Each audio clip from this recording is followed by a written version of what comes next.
अब पवित्र शास्त्र के बारे में और भी बात हम आगे देखेंगे और इसको हम दूसरे भाग में, बाइबल शास्त्र भाग 2 में हम इन सत्यों को देखने का प्रयास करेंगे। अब बाइबल तो हमारे पास आ गया, अब क्वेश्चन ये उठता है इसमें का कौन सा बात सही है, कौन सा बात गलत है। ये भी क्वेश्चन हमारे मन में आएगा कि इसमें से कौन सा बात सही हो सकता है, कौन सा बात गलत हो सकता है। तो इस दूसरे भाग में हमारी शुरुआत उसी से होगा कि बाइबल में कौन सा बात को हम माने, कौन सा बात को हम नहीं माने। क्या ये कैसे पता चला कि इसमें से कौन सा पुस्तक रखना चाहिए, कौन सा पुस्तक नहीं रखना चाहिए। ये भी एक समस्या था क्योंकि बहुत सारे पुस्तक लिखा गया, बहुत सारे लोगों ने लिखा था। अब उसमें से क्या रखना क्या नहीं रखना ये भी बहुत जरूरी है। परमेश्वर को मालूम है क्या रखना है, परमेश्वर को मालूम है क्या नहीं रखना, क्योंकि परमेश्वर का जो भी वचन है उसकी प्रेरणा से लिखा गया है, उसके प्रकाशन से लिखा गया है। तो परमेश्वर को तो मालूम था, लेकिन अब मनुष्यों के बीच में इसके बारे में वाद विवाद होने लगा, कौन सा रखना है कौन सा नहीं रखना। वो तो हम लोग के बीच में हमेशा ऐसे रहता है ना, क्या चाहिए क्या नहीं चाहिए उसके लिए हमेशा वाद विवाद होता रहता है। इसलिए इसके लिए एक मापदंड रखा गया और उसको एक नाम दिया गया, मापदंड। उसको हम देखेंगे, उसको हम कहते हैं कैनन। क्या कहते हैं? पवित्र शास्त्र का कैनन। अब हिंदी में उसका शब्द नहीं, इसलिए जो शब्द मूल भाषा में उसी भाषा में हमने उसको रख दिया। अब पवित्र शास्त्र का कैनन, उसके नीचे हम 3 बातों को समझने की कोशिश करेंगे। सबसे पहला, कैनन का अर्थ क्या है, दूसरा कैनन का उद्देश्य क्या है, तीसरा कैनन का प्रमाण क्या है। तो ये इन सत्यों को हम देखने की कोशिश करेंगे। ये जो कैनन है, ये पवित्र शास्त्र का कैनन, इसका अर्थ को हम समझने की कोशिश करेंगे। इसका अर्थ है कि माप, हमें मालूम है ना माप। जैसे हम चावल डाल रहे हैं तो हम माप के डालते हैं, है कि नहीं? कितना डालना है बराबर माप के डालते हैं। तो इसका कैनन का सरल अर्थ है माप या मापदंड।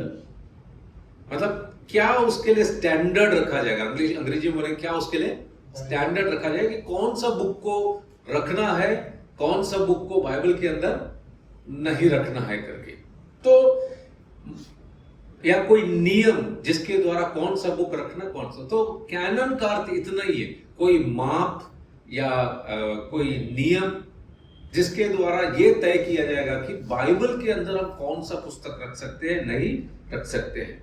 ठीक है, मतलब कौन सा बुक परमेश्वर के मापदंड के अनुसार है। क्या मत्ती को हम रख सकते हैं बाइबल के अंदर, क्या उत्पत्ति को रख सकते हैं, क्या एस्तर के पुस्तक को रख सकते हैं। बहुत वाद विवाद हुआ था उसके ऊपर, एस्तर के पुस्तक को रख सकते हैं क्योंकि उसमें परमेश्वर का शब्द ही नहीं है, तो नाम नहीं है, क्या उसको रख सकते हैं।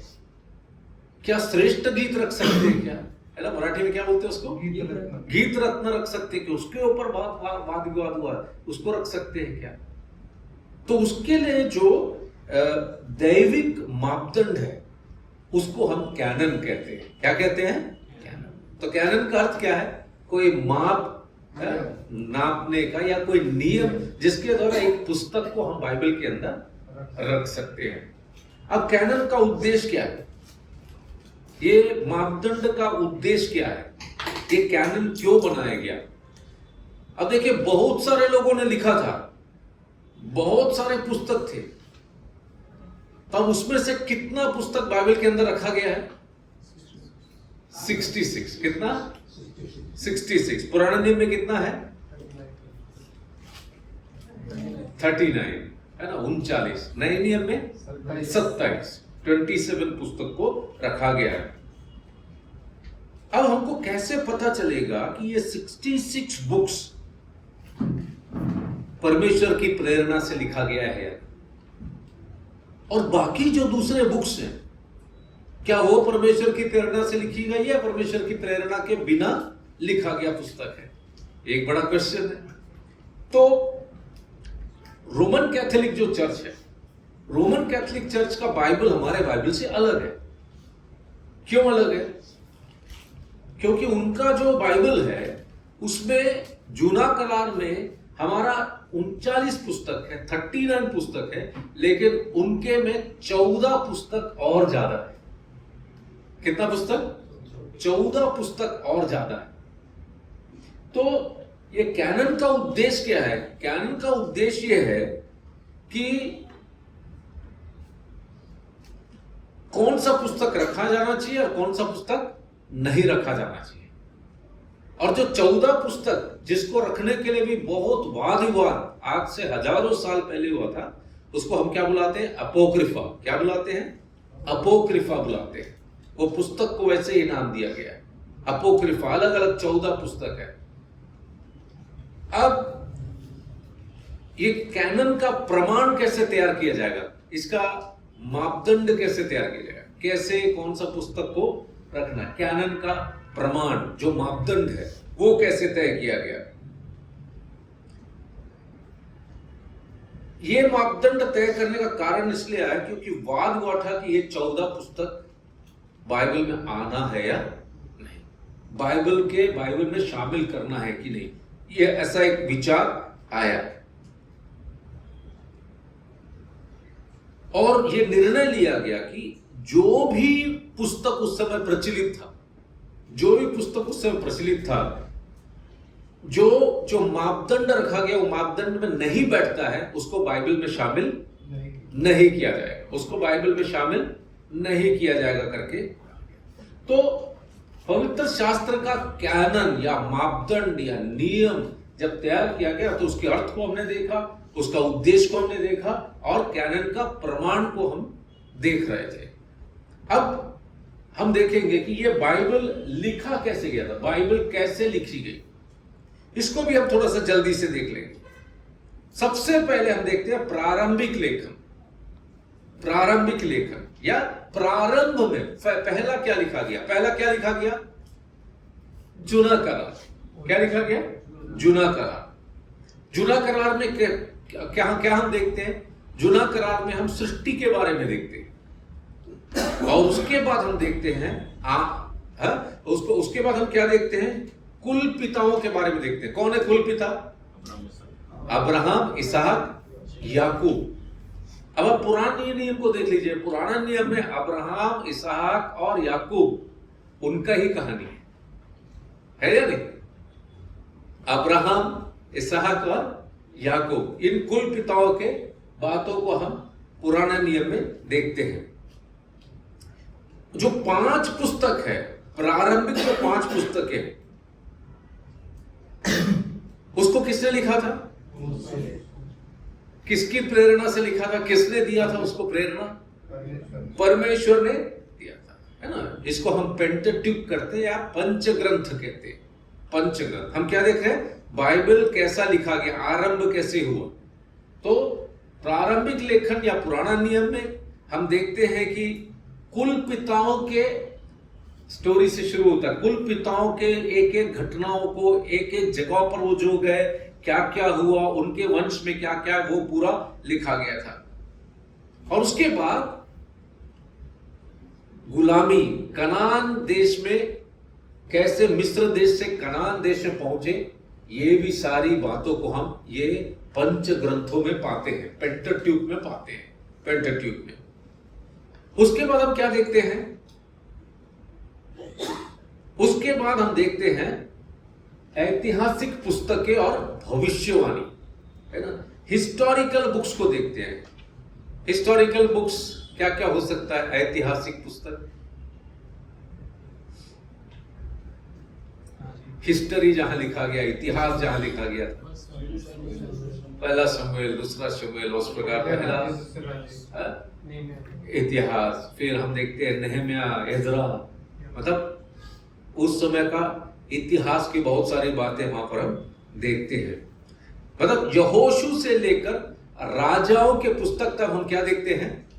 इतिहास के पुस्तकों को हम देखते हैं। उसके बाद जब हम आते हैं भविष्यवक्ताओं के पुस्तकों को देखते हैं, बड़े भविष्यवक्ता और छोटे, है ना। वो उनका पद या श्रेष्ठता के अनुसार नहीं है, लेकिन उनका जो लेखन है वो उसका जो संख्या है उसके आधार पर हम देखते हैं। हाँ, तो उसके बाद ऐतिहासिक पुस्तकें और क्रम देखिए, बाइबल कैसा लिखा गया इसका क्रम हम देख रहे हैं, ये हमारे लिए भी बहुत जरूरी है। तो प्रारंभिक लेखन जिसमें पुराना नियम आता है, उसमें ऐतिहासिक पुस्तकें और भविष्यवाणी है। उसके बाद भविष्यवाणी कहां खत्म होता है? कौन सा पुस्तक में खत्म होता है? आखिरी पुराना नियम को भविष्यवाणी मलाकी के पुस्तक में खत्म होता है। उसके बाद 400 साल तक परमेश्वर ने कोई बात नहीं किया, जिसको अंधकार का काल हम कहते हैं, एज ऑफ डार्कनेस, परमेश्वर ने बात नहीं किया। उसके बाद हम क्या देखते हैं? नया नियम के लेखन को देखते हैं। नया नियम के लेखन, नया नियम में कितना पुस्तक हम पाते हैं? 27 पुस्तक को हम पाते हैं, है ना।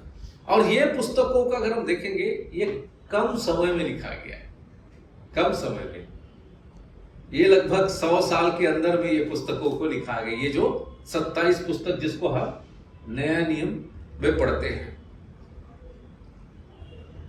यीशु मसीह और यूहन्ना बपतिस्मा देने वाले के बारे में बहुत लिखा, उन्होंने कोई पुस्तक नहीं लिखा, उन्होंने कोई पुस्तक नहीं।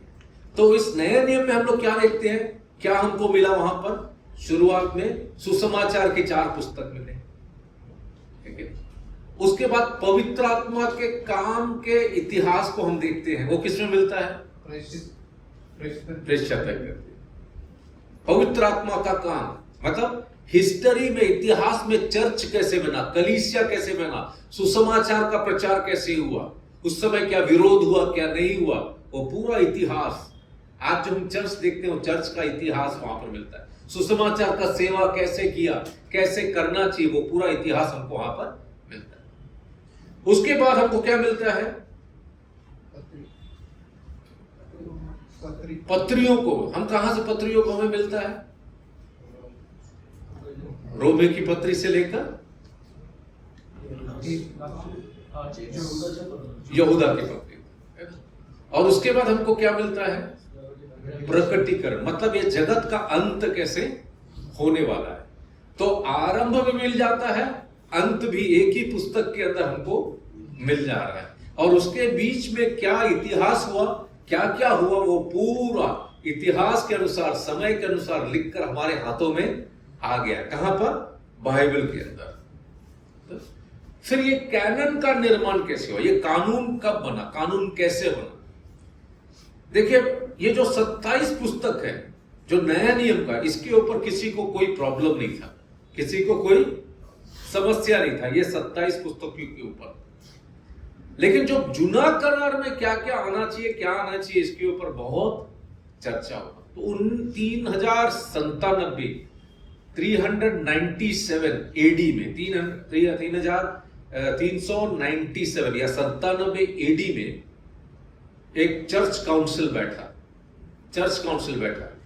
उस चर्च काउंसिल में निर्णय लिया गया कि पुराने नियम से और नए नियम से कौन से पुस्तक को कानून के अनुसार, मापदंड के अनुसार, नियमों, परमेश्वर के उन प्रेरणा के नियमों को पूरा करने वाले किन पुस्तकों को रखना चाहिए करके स्वीकार किया गया, निर्णय लिया गया। तो 397 ईस्वी में पुस्तकों का कानून, ये बाइबल हमारे पास जैसा आज हम देखते वैसे हमारे पास आया। बाइबल हमारे पास जैसा हम देखते वैसे हमारे पास कब आया? 397।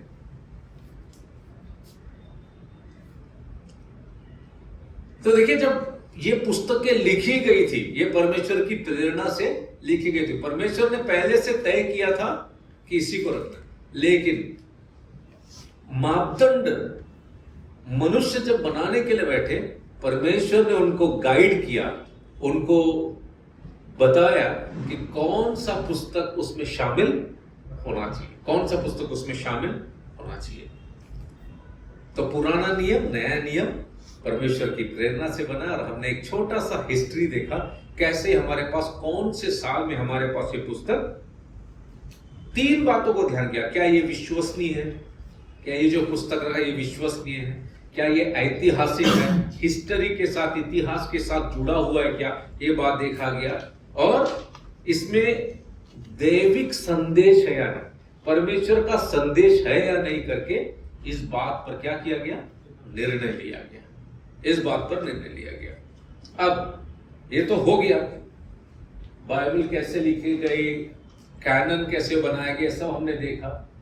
अब कैनन की परख, तीसरा जो सत्य हमें देखना है, अब इसको परखा जाएगा। कोई भी चीज कुछ भी होता है तो लोग उसको क्या करते हैं, परख कर देखते हैं, आगे आगे उसको परख कर देखते हैं। तो अब ये कैनन की परख को हम देखेंगे। अब वो उसमें सबसे पहले पुराने नियम को लोगों ने स्वीकार किया, तो कैसे स्वीकार किया, तो पुराने नियम की स्वीकार्यता को हम देखेंगे, पुराने नियम को लोगों ने कैसे स्वीकार किया, है ना। तो आज हम लोग कितना 39 बुक्स को स्वीकारते हैं, कुछ 39 बुक को। उसमें से हम देखते हैं कि कुछ जो पुराने नियम के पुस्तक है उसको हम कहां पर पाते हैं, उसका कोटेशन कहां पर देखते हैं, उसको कहां पर हम पाते हैं, नया नियम में पाते हैं। खुद प्रभु यीशु मसीह ने ही कई बुक को क्या किया, कोट किया था। तो जो कोट किया इसका मतलब क्या, जब प्रभु ने कोट किया, प्रभु के शिष्यों ने कोट किया, इसका मतलब क्या, ये परमेश्वर के, क्योंकि नहीं तो प्रभु यीशु मसीह तो पुस्तक से, अगर वो परमेश्वर की ओर से नहीं, उसमें से कोट करेंगे नहीं। तो इस प्रकार से फिर पुस्तकों के अंदर के संदेश को देखा, ये संदेश बाकी पुस्तकों के संदेश के साथ मेल खाता है कि नहीं, मेल खाता है कि नहीं, यह भी जरूरी था। तो उन्होंने संदेशों को देखा, क्या पुराने नियम के कोई पुस्तक का संदेश नया नियम या पुराने नियम के कोई दूसरे पुस्तक के संदेश के विरोध में तो नहीं है, विरोध में तो नहीं है। अगर विरोध में है तो दोनों पुस्तक उसमें आ नहीं सकता। तो इसके ऊपर चर्चा किया गया।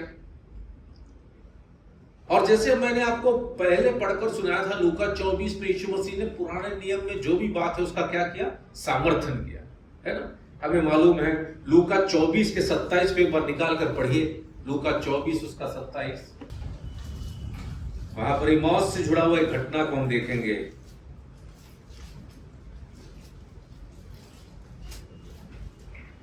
मग त्याने मोशे व सर्व संदेशते यांच्यापासून आरंभ करून संपूर्ण शास्त्रातील आपल्या विषयीच्या गोष्टीचा अर्थ त्यांना सांगितला।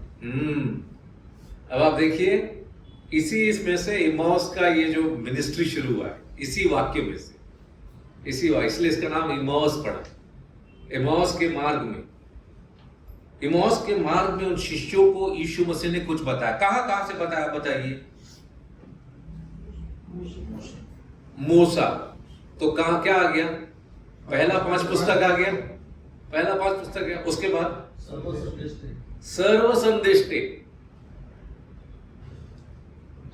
संदेष्टन उनका जितना भी है, जितना जुड़ा हुआ है पूरा आ गया। उसके बाद संपूर्ण शास्त्र, संपूर्ण पवित्र शास्त्र, मतलब जुना करार में जितना पुस्तकों को हम पढ़ते हैं वो पुराने नियम में वही संपूर्ण शास्त्र था। जुना करार के यहूदी लोग उसी को संपूर्ण शास्त्र मानते थे। संपूर्ण शास्त्र में से यीशु मसीह ने क्या नहीं बताया, जुना करार का जो 39 पुस्तक था, जो संपूर्ण शास्त्र उस समय का था, उसमें से उसके बारे में क्या क्या लिखा हुआ है कर कर प्रभु यीशु मसीह ने अपने उन 2 शिष्यों को एमाउस के रास्ते में बताया, एमाउस के रास्ते में बताया। अब देखिए, तो ये बताता है कि यीशु मसीह जो साक्षात देव है, मनुष्य बनकर आया, तो उसने जुना करार का वो जो 39 पुस्तक है, जो उस समय दैविक है, परमेश्वर की प्रेरणा से, परमेश्वर का प्रकाश से लिखा गया है, जो बोले थे, उसको यीशु मसीह ने क्या कर दिया, ये सब परमेश्वर को मान्य है कर कर प्रभु यीशु मसीह ने उस चीज को बता दिया, प्रभु यीशु मसीह ने उस चीज को बता दिया। अब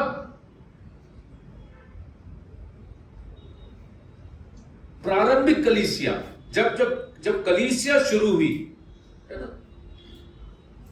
तो इन पुस्तक कलीसिया ने प्रेरितों की जो गवाही है, हमने इसके पहले के सेशन में देखा था, पतरस ने, पौलुस ने कहां से कोट किया,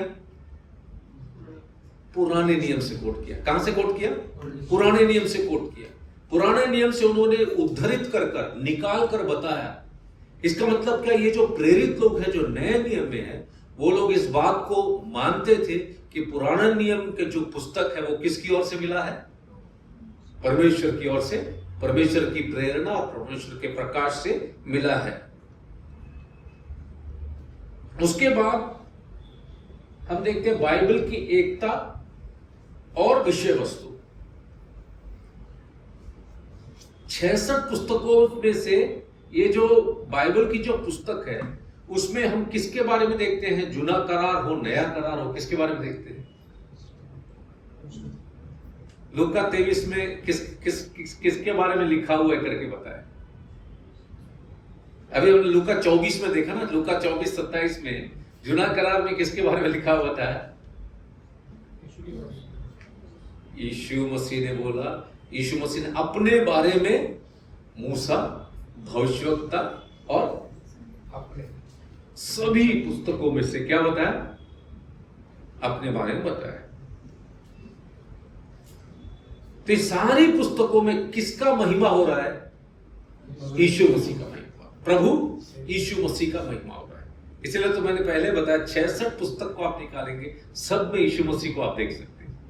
उन 66 पुस्तकों में यीशु मसीह को देख सकते हैं। अब सवाल उठा, अपोक्रिफा पुस्तक को जोड़ना है या नहीं? उसको इन बाकी पुस्तकों के साथ 66 के साथ एक कर सकते हैं कि नहीं, इन 14 पुस्तकों को? तो उसको जब बाइबल के मापदंड में लाया गया तो उसमें क्या देखते हैं? अपोक्रिफा की पुस्तक में ऐतिहासिक बात क्या है और भौगोलिक बात को ज्यादा बताया गया है। कौन सी बात को बताया गया? ऐतिहासिक बात, यहूदियों के संबंध में भौगोलिक बात को ज्यादा बताया गया। दूसरा, ये अपोक्रिफा जो पुस्तक है उसमें मृतकों के लिए प्रार्थना के बारे में बताया गया है। किसके लिए? मरे हुओं को प्रार्थना करके स्वर्ग पहुंचाने के बारे में बताया गया है। आप समझ रहे? इसका मतलब बाकी पुस्तकों के साथ यह पुस्तक क्या नहीं खा रहा है? मेल नहीं खा रहा है, क्योंकि बाकी पुस्तकों में कहीं हम ये नहीं पाते। और आपको मालूम है, इसीलिए कैथोलिक चर्च ने इसको लिया, क्योंकि उनके पास मृतकों के लिए प्रार्थना है। मृतकों के लिए मर जाता है, उसको प्रार्थना करके स्वर्ग पहुंचाया जा सकता है करके ये उनकी मान्यता है।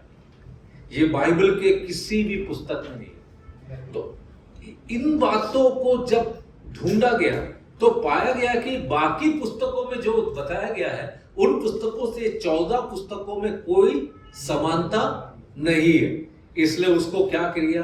मापदंड के अनुसार, कैनन के अनुसार ये बताया गया कि ये परमेश्वर की प्रेरणा और परमेश्वर का प्रकाश इसमें नहीं है। इसलिए इन पुस्तकों को अलग करके रखा। मुझे भी इसके बारे में था, तो मेरे पिताजी ने मेरे लिए एक बार इंग्लिश में ये पुस्तक ला कर दिखा, तो मैंने उसको पूरा पढ़ा तो सचमुच में केवल इतिहास और ऐसी ऐसी कहानियां जो हम बाकी धार्मिक पुस्तक, ऐसा कहानियां हैं जिसको हम लोग विश्वास नहीं कर सकते। बाइबल से आप उसका एक भी पुस्तक को पढ़ लीजिए, जैसा पहला इस्राएल हो गया, दूसरा इस्राएल हो गया, ये सब को अगर आप पढ़ेंगे तो आपको उसमें बाइबल को पढ़ने के बाद उसको पढ़ेंगे तो आपको कोई मेल दिखाई नहीं देगा, कोई मेल दिखाई नहीं देगा। तो इसलिए प्रभु के दासों ने उसको क्या कर दिया? उसको अलग कर दिया। तो कैनन के परख से पता चलता है कि क्या ये दैविक है या नहीं। दूसरा, यीशु मसीह का संदेश इन पुस्तकों में है या नहीं करके पता चलता है। और अपोक्रिफा जैसे पुस्तक, उसमें परमेश्वर की प्रेरणा दिखाई नहीं देती, प्रकाश दिखाई नहीं, इसलिए हम उस पुस्तक को नहीं पढ़ते। विश्वासी लोग उस पुस्तक को नहीं पढ़ते हैं। पहले बाइबल सोसाइटी अपोक्रिफा को निकालता नहीं था, लेकिन दुख की बात है अभी बाइबल सोसाइटी अपोक्रिफा बाइबल को भी निकाल रही है। तो ये बातें हम लोगों के लिए सावधानी से समझने की बात है कि कैसा वचन को करप्ट करने के लिए शैतान आज भी प्रयास कर रहा है। आज भी कोशिश कर रहा है। अब जो प्रेरणा है, वो प्रेरणा के सिद्धांत को जब हम समझते हैं तो उस बात को हमें समझना है कि ये प्रगतिशील है। अब उसको समझने की हम कोशिश करेंगे। जो प्रेरणा की सिद्धांत की प्रगति या जो प्रकाश दिया गया है, वो उसका प्रगति, वो एक ही बार में सब दिया गया या धीरे धीरे थोड़ा थोड़ा करके उसका प्रकाश और भी ज्यादा खुलता गया। ये भी जानना बहुत जरूरी है कि एक ही बार में परमेश्वर ने सब कुछ बताया या थोड़ा थोड़ा करके बताया। अब ये भी एक विषय है जब हम बिब्लियोलॉजी सीखते हैं। कौन सा विषय? प्रेरणा का प्रगति। प्रेरणा का प्रगति मतलब, इसका मतलब यह है कि जो प्रेरणा से जो बातें दिया गया है वो एक ही बार में सब कुछ बताया गया क्या? अब हम उसको समझने की कोशिश करेंगे। ठीक है, कोई भी सत्य एक ही बार में पूरा बताया गया या नहीं। अब देखिए, जो प्रेरणा का जो सिद्धांत है, उसका जो प्रोग्रेस है, उसका जो प्रगति है, वो ये नहीं बताता कि एक ही पुस्तक में, मतलब बाइबल का एक ही पुस्तक में पूरा सत्य पूर्ण रूप से दिया गया है। समझ गए आप मेरी बात? बाइबल में अगर जैसे उत्पत्ति अगर हम खोलेंगे, क्या उत्पत्ति में पूरा सत्य दिया गया है क्या? आप मुझे बताइए। परमेश्वर की प्रेरणा से लिखा गया है, लेकिन उत्पत्ति में सारी बातों के बारे में पूर्ण रूप से उसमें नहीं लिखा गया है। लेकिन जब हम एक एक को आगे जाते रहते हैं, उत्पत्ति से निर्गमन, निर्गमन से लेवी व्यवस्था, लेवी व्यवस्था से गणना, गिनती, ड्यूट्रॉनोमी, प्रकटीकरण तक आते हैं, तो जो पहले बिल्कुल समझ में नहीं आता है, धीरे धीरे क्या होता है, वो सब उसका पर्दा। इसी को कहते हैं प्रोग्रेस, प्रगति। इसको क्या कहते हैं? प्रगति। अब देखिए, एक एग्जाम्पल बता। मैंने आपको उत्पत्ति का पुस्तक बताया, उत्पत्ति का पुस्तक। जब आप उत्पत्ति का पुस्तक खोलते हैं, उसमें परमेश्वर के बारे में बहुत कुछ बताया गया है उत्पत्ति का पुस्तक में, लेकिन सब कुछ नहीं बताया गया। सब कुछ नहीं बताया गया। बहुत कुछ बताया गया, लेकिन सब कुछ नहीं बताया गया। लेकिन परमेश्वर के जो बाइबल की जो अलग अलग पुस्तक है, उसमें परमेश्वर का व्यक्तित्व, परमेश्वर का कार्य, परमेश्वर के महिमा, परमेश्वर का व्यक्तित्व, परमेश्वर का कार्य, परमेश्वर का महिमा को हम देखते क्या करते हैं, एक एक करके धीरे धीरे धीरे धीरे क्या होते जा रहा है, जुड़ता जा रहा है। क्या होते जा रहा है? जुड़ता जा रहा है। नए नियम में जब हम आते हैं, पुराने नियम में यीशु मसीह के बारे में ज्यादा मालूम था क्या? पुराने नियम में यीशु मसीह के बारे में ज्यादा मालूम था क्या? नहीं। जो बताया गया था उसको भी लोग समझ नहीं पाए थे। परमेश्वर की प्रेरणा से लिख तो दिया, लेकिन पूर्ण रूप से उनको वो चीज समझ में नहीं आ रहा। लेकिन जब हम नया नियम में आते तो क्या देखते हैं, जिसके बारे में पुराना नियम में बताया गया था, उत्पत्ति 3:15 में, 3 का बीज क्या कर देगा, तेरे सिर को कुचलेगा करके बोला था।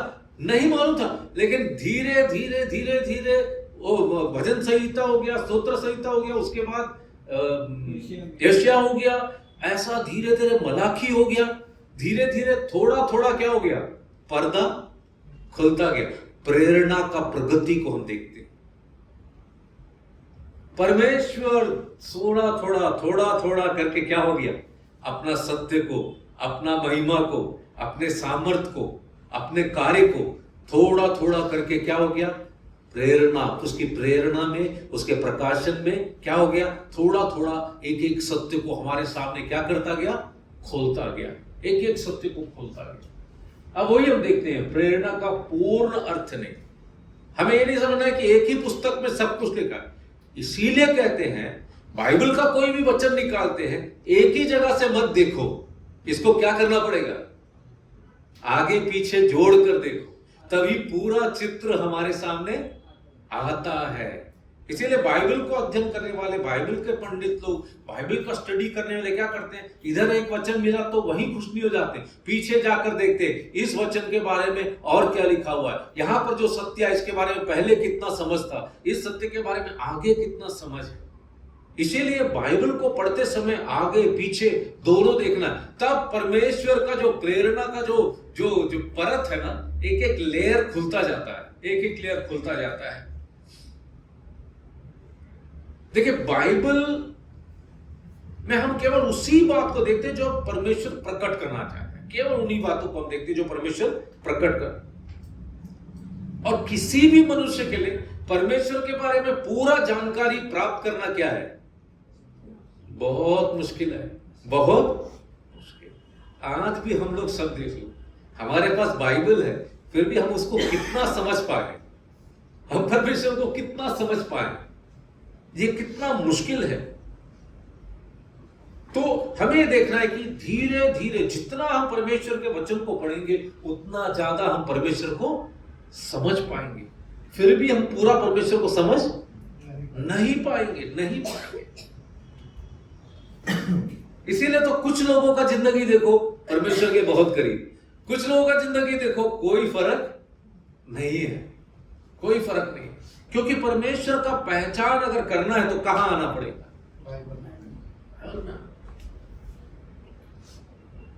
इसको समझना पड़ेगा। अब देखिए, अब पुराना और नए नियम में ये प्रगति जो हुआ है उसके दृष्टिकोण को हम थोड़ा देखेंगे। जो प्रेरणा, जो प्रकाशन का प्रगति हुआ है पुराना और नए नियम में, इसके दृष्टिकोण को थोड़ा हम देखने की समझ कोशिश करेंगे, ये सिद्धांत कैसे आगे बढ़ा।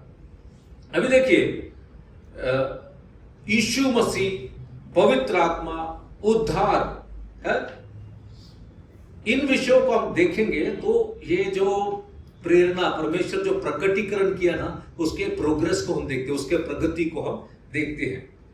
देखो पुराना नियम को जब हम देखते हैं वहां पर हम क्या देखते हैं, परमेश्वर का धार्मिकता, 10 कानून, 10 कमांडमेंट जब मिला, 10 आज्ञा मिला, तो पता चला ये परमेश्वर और हमारे बीच में क्या फर्क है, ये धर्मी है, मतलब गलत नहीं कर सकता, गलती को देख नहीं सकता, ये ऐसा परमेश्वर।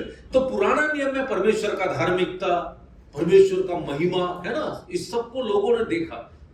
और इतना ही नहीं, परमेश्वर का न्याय को लोगों ने देखा, एक ही बार में इतना लोग मर जा रहे हैं, परमेश्वर के न्याय को देखा। तो पुराना नियम में क्या प्रकट हुआ, परमेश्वर का धार्मिकता, परमेश्वर धर्मी है करके प्रकट हुआ, परमेश्वर का महिमा प्रकट हुआ, लोगों ने परमेश्वर की महिमा को देखा। मूसा उसकी महिमा को देखकर इतना प्रकाशमय हो गया है, उसका चेहरा चमक रहा था, तेजोमय हो गया था उसका चेहरा। और इतना नहीं, परमेश्वर का न्याय करते हुए लोगों ने देखा। ये सब चीज कहां देखा, पुराने नियम में। लेकिन जब नए नियम में आए तो लोगों ने परमेश्वर के कृपा को देखा, परमेश्वर के उद्धार के सत्य को और अच्छा से नए नियम में लोग समझ पाए। वही परमेश्वर जो पुराना नियम में है उसका एक दूसरा रूप को उन्होंने देखा जब यीशु मसीह इस दुनिया में अवतरित होकर आया। जब यीशु मसीह को उन्होंने किस प्रकार देखा, कितना कृपा से भरा हुआ है। उस औरत को लेकर आए, बोले ये व्यभिचार की है, लोगों ने बोला इस नियम के अनुसार इसको पथराव करके मारना है। हम लोग रहते तो हम लोग भी पत्थर उठा लेते, है कि नहीं? आज का स्थिति में हम लोग भी पत्थर उठा लेते, आज सच में इसको मारना है। लेकिन यीशु मसीह ने क्या किया, पहला उन लोगों से सवाल किया जो उसको लाया था, है कि नहीं? क्या बोला, जो अभी तक पाप नहीं किया वो इसको क्या करो। उसके बाद यीशु मसीह ने क्या किया, उस औरत को क्या बोला है? हाँ, मैं भी तेरे को क्या कर रहा हूं, क्षमा करता हूं, आगे से तू क्या मत करना पाप। हम लोग है तो करेंगे क्या? आज अपना चर्च में किसी से कोई गलती हो जाएगा तो सब लोग पत्थर उठा लेंगे, सब लोग क्या करेंगे, पत्थर उठा लेंगे। लेकिन यीशु मसीह जब आया, परमेश्वर का जो कृपा क्या होता है, परमेश्वर का दया क्या होता है, परमेश्वर उद्धार कैसे करता है, उसका चित्र एकदम सामने खुलकर आ गया, है कि? जब यूहन्ना बपतिस्मा वाले ने जब यीशु मसीह को देखा और यीशु मसीह को देखकर उसने बोला, देखो जगत के पाप को उठा ले जाने वाला परमेश्वर का मेमना, जगत का पाप उठा ले जाने वाला परमेश्वर। तो जितने यहूदी लोग वहां खड़े थे, उन लोगों को क्या समझ में आया, उनके मन में क्या समझ आया? उनके मन में जितना बलिदान आज तक चढ़ा है सब याद आया। क्या याद आया होगा? जितना बलि, क्यों बलि चढ़ाते थे? पाप के लिए बलि चढ़ाते थे। उनको याद आया खून बहता है, खून बहता है तो परमेश्वर क्या करता है कि उसका परमेश्वर मेरे पापों को क्षमा। अब यूहन्ना बपतिस्मा वाले ने जब बोला, अभी जो नया नियम में खड़े उनको वो बलिदान का अर्थ और क्लियरली समझ में आए। यूहन्ना क्या बोल रहा है? ये देखो, ये जो यीशु मसीह है, ये दुनिया में मसीहा बनकर आया है, मनुष्य के जैसे हम पुराने नियम में भेड़ों और बकरियों को बलि चढ़ाते थे, ये देखो ये मनुष्य का पाप उठा ले जाने वाला परमेश्वर का मेमना। जैसे हम पुराने नियम में उस जानवर के ऊपर हमारे पाप करते थे, देखो आज यार देख रहे कैसे खुल रहा है। परमेश्वर का प्रेरणा का प्रगति को हम यहाँ पर देख रहे हैं, परमेश्वर के प्रकाश के प्रगति को हम यहाँ पर देखते हैं। और जो कैनन का जो पूर्ण होना है, जो कैनन का जो पूर्ण होना है वह पूरा हो चुका है।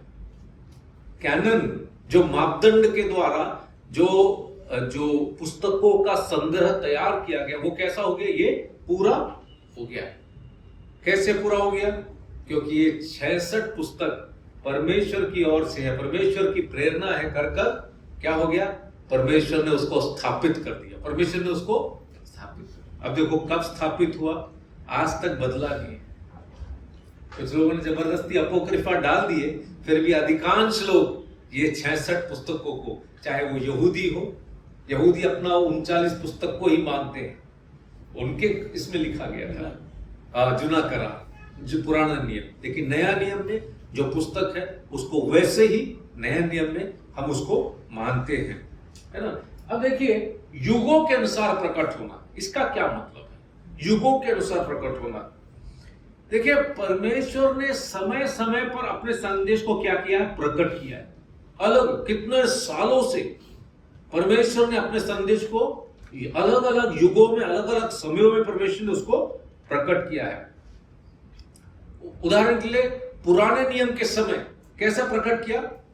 भविष्यवक्ताओं के द्वारा और कानून के द्वारा, है ना, जो मापदंड है उसके द्वारा। क्योंकि पुराना नियम का पुस्तकों को परमेश्वर ने प्रेरणा से लिखा गया करके 39 यहूदी लोग उसी को मानते हैं। भले अभी अन्य जाति के लोग 14 और जोड़ दिए, लेकिन यहूदी मानते नहीं, उसी 39 पुस्तक को मानते हैं। और नए नियम का समय जब आया, तब वहां पर हम देखते हैं यीशु मसीह और प्रेरितों के द्वारा जितना पुस्तक था उसको संग्रहित करके पहले के कलीसिया ने उसी को ही परमेश्वर की प्रेरणा से करके मान लिया, परमेश्वर मान लिया, और उसको क्रमबद्ध तरीके से हमारे पास क्या हुआ? युगों के अनुसार प्रकट होकर हमारे पास आ गया। पुराना नियम, नया नियम, 39, 27 जोड़कर जब देखा गया तो शुरुआत और अंत एक कहानी के रूप में आ रहा है। सच है या नहीं? बिल्कुल एक कहानी के रूप में हमारे सामने आ गया है। इसलिए क्या बताता है? बाइबल में कोई विरोधाभास नहीं। पुराना नियम में जो भी सत्य है, नया नियम में वो सत्य कंटिन्यू हुआ है, आगे बढ़कर गया है कर हम पाते हैं। अब जब पवित्र शास्त्र की व्याख्या की बात आती है, पवित्र शास्त्र की व्याख्या, तो पवित्र शास्त्र की जब व्याख्या करते हैं वो भी बहुत महत्वपूर्ण है। तो सबसे पहले पवित्र शास्त्र का कोई भी वचन को लेकर या कोई भी भाग को लेकर हम अपने मर्जी से उसका व्याख्या नहीं कर सकते। अपना मर्जी से हम उसकी व्याख्या नहीं कर सकते। हर एक जो वचन है वो एक विशेष संदर्भ में लिखा गया है, उस संदर्भ में उसकी व्याख्या होना बहुत जरूरी है। संदर्भ के बाहर व्याख्या करने के कारण ये पूरा प्रॉब्लम हुआ है। इतना सारा चर्च बन गया, इतना सारा पंथ बन गया है, इतना सारा झूठी शिक्षा वाले बन गए हैं। देखिए, बाइबल को अगर आप देखेंगे, अधिकांश भाग बहुत सरल रूप से लिखा गया है कि नहीं? पढ़ने से बहुत सारा बात क्या हो जाता है, कोई भी व्यक्ति को समझ में आ जाता है, लेकिन कुछ जो पाठ है वो थोड़ा सा क्या लगता है, बहुत गहरा और बहुत कठिन हमको महसूस होता है कि नहीं? सबसे इजी भाग कौन सा है पढ़ने के लिए? सबसे ज्यादा जो लोग पढ़ते हैं स्तोत्र सहित। सबसे कठिन प्रगटीकरण। सबसे रोमक्रस पत्री एक ही बार में समझ में आता है सब चीज?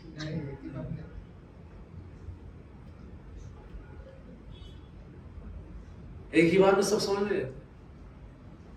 पहला कुरिन्थियों की पत्री में प्रवोच के बारे में कितना चीज लिखा हुआ है, सिर ढकने के बारे में लिखा हुआ है, एक ही बार में किसी को कुछ समझ में नहीं आता। अभी भी बहुत लोगों को समझ में नहीं आता, अभी भी बहुत लोग को नहीं मालूम कि हम सिर क्यों ढकते हैं, बहुत लोग को नहीं मालूम।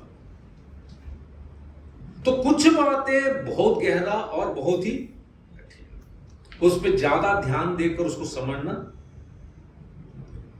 जब हम बोलते हैं प्रेरणा, हम बोलते हैं प्रकाशन, इसका ये मतलब नहीं है कि बाइबल में लिखा हुआ बात से लोगों को कंफ्यूजन होता है या नहीं होता है। होता है। आज भी हम लोगों के बीच में कितने लोगों को इस बात के ऊपर है कि हम लोग महाक्लेश काल से जाएंगे। हमारे बीच में कुछ लोग सिखा रहे हैं हम लोग नहीं जाएंगे, हमारे बीच में कुछ लोग सिखा रहे हैं हम लोग जाएंगे।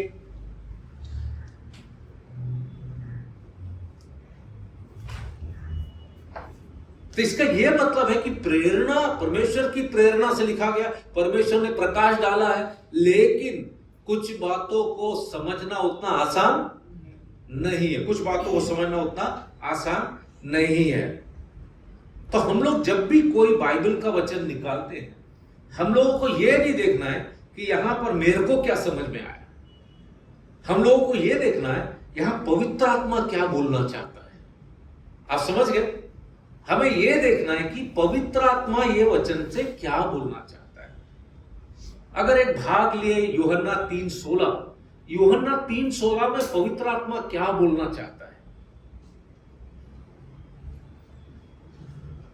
ठीक है, अगर हमने शामरी जो अच्छा शामरी था, है ना, जिसको हम कहते हैं ना शमरोनी, जो अच्छा शामरी पुरुष था, उसके बारे में हम देखते हैं, उसकी जो कहानी को देखते हैं, वहां पर हमको अभी देखो उसी में से हजारों कहानी लोगों ने बना दी है, हजारों प्रकार का। लेकिन पवित्र आत्मा वहां क्या बोलना चाहता है, किस सत्य को लाना चाहता है? क्या वहां से उद्धार का सुसमाचार लाना चाहता है, या अच्छा पड़ोसी कौन सा ये सत्य को बताना चाहता है? तो हम लोगों को उसके अर्थ को समझना जरूरी। इसलिए बाइबल जब पढ़ते हैं, वहां का कॉन्टेक्स्ट क्या है, वहां पर क्या इतिहास है, वहां पर कौन से संदर्भ में लिखा गया, ये सारी बातों को समझना बहुत जरूरी है। हम लोगों को एक ही चीज देखना है, ठीक है प्रभु, मैं ये वचन को पढ़ा, पवित्र आत्मा परमेश्वर आप क्या बोलना चाहते हैं इसमें से, आप क्या बोल रहे हैं। जब मनुष्य पवित्र आत्मा जो बोला है उससे हटकर जब अपना व्याख्या देता है ना, तब नया नया संप्रदाय चालू हो जाता है। तब कलीसिया के अंदर समस्या शुरू होता है, प्रॉब्लम शुरू होता है कलीसिया के अंदर। पिछले दिनों में ये समस्या चल रहा था, एक कप में से पीना है कि उसमें जो 50 कप है उसमें से पीना है, कौन से लोग ज्यादा पवित्र है, इसके बारे में। ये सब चक्कर में इतना लड़ाई झगड़ा हमारे बीच में ही हो गया, हम लोग उसका मूल अर्थ को भूल गए। प्रभु ने क्या बोला, मेरे स्मरण में ये किया करो, मेरे स्मरण में ये किया करो। वो है, प्रभु का स्मरण ही भूल गए, एक दूसरे को कैसे नीचे गिरा, इसके लिए हमारा लड़ाई चालू हो गया। आप समझ रहे मेरी बात को? जब पवित्र आत्मा ने जो चाहा, पवित्र आत्मा ने क्या बोला, मेरे स्मरण में ये, जब भी तुम आएंगे मेरा स्मरण आना चाहिए, मेरा स्मरण आना चाहिए, मैं क्या किया उसको याद करो। लेकिन उसके जगह पर हम क्या हो जाएंगे, उसके बाहर हट जाएंगे, तो हमारे बीच में क्या हो जाएगा, वाद विवाद और क्या हो जाएगा, झगड़ा हो जाएगा, बात ज्यादा झगड़ा हो जाएगा। अब मैं इसमें ज्यादा नहीं बोल रहा हूं, नहीं तो मेरे से भी झगड़ा करने के लिए लोग आ जाएंगे। लेकिन जो सत्य मैं मानता हूं, सत्य का पालन मैं करते जाता हूं, क्योंकि मुझसे प्रभु ने बोला मेरे स्मरण में ये किया करो, मेरे स्मरण में ये किया करो। अब देखिए यहां पर भी पवित्र आत्मा क्या चाहता है, ये हमें जानना बहुत जरूरी है। पवित्र आत्मा, अब देखिए जब भी हम लोग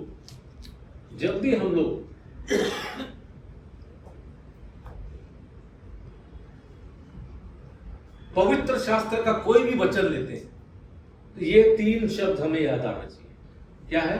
अवलोकन, अर्थ और व्यावहारिक उपयोग। अवलोकन, अर्थ, इंग्लिश में कहते हैं ऑब्जर्वेशन, मीनिंग और प्रैक्टिकल एप्लीकेशन। कोई भी भाग को हम लेते हैं, कोई भी वचन को हम लेते हैं, उसमें से बस हमको ये 3 चीज पर ही हमको स्टडी करना है। ये बस 3 चीज पर। सबसे पहले क्या है? ऑब्जर्वेशन। ऑब्जर्वेशन, ऑब्जर्वेशन मतलब ये वचन के क्या लिखा हुआ है, ये वचन में कौन कौन सा शब्द आया है। उदाहरण के लिए यूहन्ना 3:16 लेते। अब वो वचन हमने ले लिया, वो वचन को ऑब्जर्व करना है। क्या करना है? ऑब्जर्व मतलब अवलोकन करना है। मराठी में क्या बोलते हैं? हाँ, निरीक्षण करना है ना। तो उसमें देखना क्या क्या शब्द आया। ठीक है, वहां एक शब्द आया परमेश्वर। क्या देखना है? परमेश्वर। दूसरा शब्द आया जगत। कौन सा शब्द है? जगत। तीसरा शब्द प्रेम। प्रेम है ना, प्रेम। और उसके बाद एकलौता पुत्र। एकलौता पुत्र क्यों बोला गया है? बाइबल में दूसरा जगह में कहीं एकलौता पुत्र दिया गया है क्या? आप समझ रहे मेरी बात? उसके बाद नाश ना हो, नाश ना हो परंतु अनंत जीवन। अभी हम वहीं पर रह के देखेंगे, अभी अनंत जीवन के बारे में बाकी जगह क्या लिखा है? ये नाश नहीं होने के बारे में बाकी जगह पे क्या लिखा है? परमेश्वर के बारे में बाकी जगह पे क्या लिखा है? एकलौता पुत्र, इसके बारे में बाकी जगह पर क्या लिखा है? यह है ऑब्जर्वेशन। उसके ऊपर क्या लिखा है, उसके नीचे क्या लिखा है? आप समझ रहे मेरी बात को? यह है ऑब्जर्वेशन, निरीक्षण का। दूसरा क्या है? अर्थ। ये सब का अर्थ क्या है करके क्या करना है? ढूंढकर निकालना है। एक का अर्थ समझना है तो दूसरा जगह। इमैनुअल मतलब परमेश्वर हमारे साथ। ढूंढना पड़ेगा अर्थ क्या है, अर्थ को निकालना पड़ेगा। और अर्थ कहां से निकालना पड़ेगा? मुझे ऐसा लग रहा है इसका अर्थ ऐसा होना चाहिए, वो नहीं चलेगा, वो नहीं चलेगा। बाइबल में दूसरा जगह पे उसका अर्थ क्या है। मैं इसके डिटेल में नहीं बोल रहा हूं, क्योंकि इसका क्लास आपको ब्रदर रॉजर ने लिया होगा या उसका लेने वाले होंगे, लिए ना। हाँ, उसमें तो इसका पूरा डिटेल में लिखा है, इसलिए मैं इसको इसमें डिटेल में। तो 3 बात आप भी जब वचन सीखेंगे तो याद रखना। मुझे क्या करना है? सबसे पहले अवलोकन करना है, निरीक्षण करना है पूरा वचन का। ऊपर क्या है, नीचे क्या है, शब्द कौन सा है, कौन सा परिस्थिति में बोला गया था, कहां पर था यीशु मसीह, किसके साथ बोल रहा था, किसके साथ बात कर रहा था, कौन बोला, ये सब उसका निरीक्षण करना। दूसरा उसका अर्थ, उसके अंदर का एक एक शब्द उसका अर्थ ढूंढना पड़ेगा। कहां से? दूसरे भागों से। तीसरा, इसको लागू कैसे करें, इसको लागू कैसे, एक व्यक्ति के जीवन में इसको अप्लाई कैसा करें, एक व्यक्ति के जीवन में इसको लागू कैसा करें। समझ गए आप लोग? हम लोगों को केवल यही 3 काम करना है। हम लोग को केवल यही 3 काम करना है। तो यहां पर हमें सत्य को देखते हैं।